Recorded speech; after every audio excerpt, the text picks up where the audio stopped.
एक सुबह होती है। मजदूर एक भीड़ में जाके खड़ा होता है। आंखों में उसके लालच होता है कि कोई आएगा, उसको उस दिन का रोजगार देगा। कई दिनों तक कोई आता नहीं है, उसको काम नहीं मिलता। उसके मन में डर होता है, आंखों में लालच होता है। भविष्य के लिए वो सोचता है कि वो क्या करेगा, अपने बच्चों को कैसे खिलाएगा, कैसे पढ़ाएगा। लेकिन हफ्तों में एक या 2 दिन या 3 दिन, या उसका नसीब अच्छा हो तो 7 दिन भी काम मिलता है। कहानी आगे बढ़ती है। वो मजदूर एक 10 मंजिला इमारत बनाने के काम में लगता है। इमारत बनाने में ईंटों की ज़रूरत होती है। उस मजदूर को काम मिलता है कि वो नीचे से ईंटों को उठाकर मंजिलों पे चढ़ाएगा। गर्मी का समय है। वो मजदूर बुजुर्ग है, ईंटें उठाता है। एक बार में अमूमन 12 से 15 ईंटें कोशिश करता है वो ले जाने की। 3 मंजिल तक चढ़ाता है और उसका ये काम कंटिन्यू जारी रहता है। 10 बजे से 1 बजे तक उसको कंटिन्यू ईंट चढ़ानी है। 1 बजे से 2 बजे के बीच उसको खाना खाने की छूट मिलती है। 2 बजे से फिर से उसको वही काम करना है शाम को 6 बजे तक, और तब जाकर उसको 500 रुपये के करीब मिलता है। और ये रेगुलर नहीं है। नसीब अच्छा है तो 7 दिन काम मिलता है, नहीं अच्छा है तो 1 दिन 2 दिन, हो सकता है कि पूरे महीने भी काम ना मिले। अब तुम्हें दर्द का असली मतलब समझाता हूँ। तुम्हारे पास किताबें हैं, तुम्हारे पास माँ बाप हैं, तुम्हारे पास पैसा भी है, और अगर पैसा नहीं भी है तो तुम्हारे पास दिमाग, बुद्धि, विवेक है कि तुम अपने पढ़ने के लायक पैसे को इकट्ठा कर कर पढ़ सकते हो। क्योंकि एक विद्यार्थी को पढ़ने से इस दुनिया में कोई भी नहीं रोकता। आप छोटे से छोटा काम कर कर भी पढ़ाई शुरू कर सकते हो। ये तो आपका बहाना है कि आपको पढ़ने का टाइम नहीं मिलता, आपके पास पैसा नहीं है। ये बहाना आप दुनिया को नहीं दिखा रहे हो, आप अपने आप से भी बोल रहे हो। लेकिन जो कहानी मैंने शुरुआत में बोली, उसको ध्यान से समझना कि उस मजदूर का दर्द क्या होता है। अगर आपसे आज कहा जाए कि 15 ईंटों को 3 मंजिल चढ़ाओ, और ये एक बार नहीं है, कई हजार ईंटों को चढ़ाना है, आप सोच कर ही साला थक जाओगे। इसलिए मैंने ये कहानी आपको पहले बताई कि पढ़ाई करना बहुत ज़रूरी है।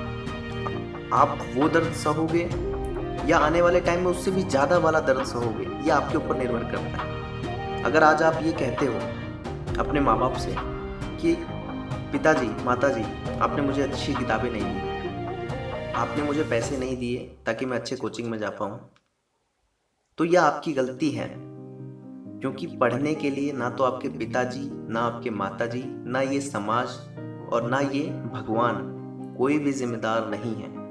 अगर आप नहीं पढ़ते हो तो इसके जिम्मेदार आप हो, और आने वाला समय आपसे जवाब पूछेगा कि तुमने क्या किया। तुम्हें जवाब देना होगा। हो सकता है तुम्हारे पास जवाब ही ना हो, क्योंकि उस टाइम अगर तुम ये कहोगे कि तुम्हारे पास पैसा नहीं था, किताबें नहीं थी, तो लोग तुम पर हंसेंगे। लोगों को पता चलेगा कि तुम झूठ बोल रहे थे, तुम अपने काम से भाग रहे थे, तुम मेहनत करना नहीं चाहते थे, तुम काम चोरी कर रहे थे। ये टैग अपने ऊपर क्यों लगवाओगे? आप आज से ही शुरू करो। और उस मजदूर के बारे में जरूर सोचना कि जो 15 ईंटें चढ़ाता है। अवश्य ही आपके मन में एक संयम आएगा पढ़ने का। आप बैठेंगे पढ़ने। आपको जब नहीं मन लगेगा, आप सोचना कि कल को इससे भी बदतर दिन आएंगे। आपको पढ़ना जरूरी है। बिना पढ़ाई के आप अच्छी नौकरी नहीं ले सकते, अपने माँ बाप के सपने पूरे नहीं कर सकते। पैसा और जीवन दोनों एक दूसरे के संपूरक हैं। आपको अच्छा जीवन बनाना पड़ेगा, उसके लिए आपको पैसे की ज़रूरत है। और पैसा, अगर आप अभी विद्यार्थी हैं तो आपको पढ़ना पड़ेगा। ये कहानी सुनाने का मतलब ही यही था कि आप पढ़ें।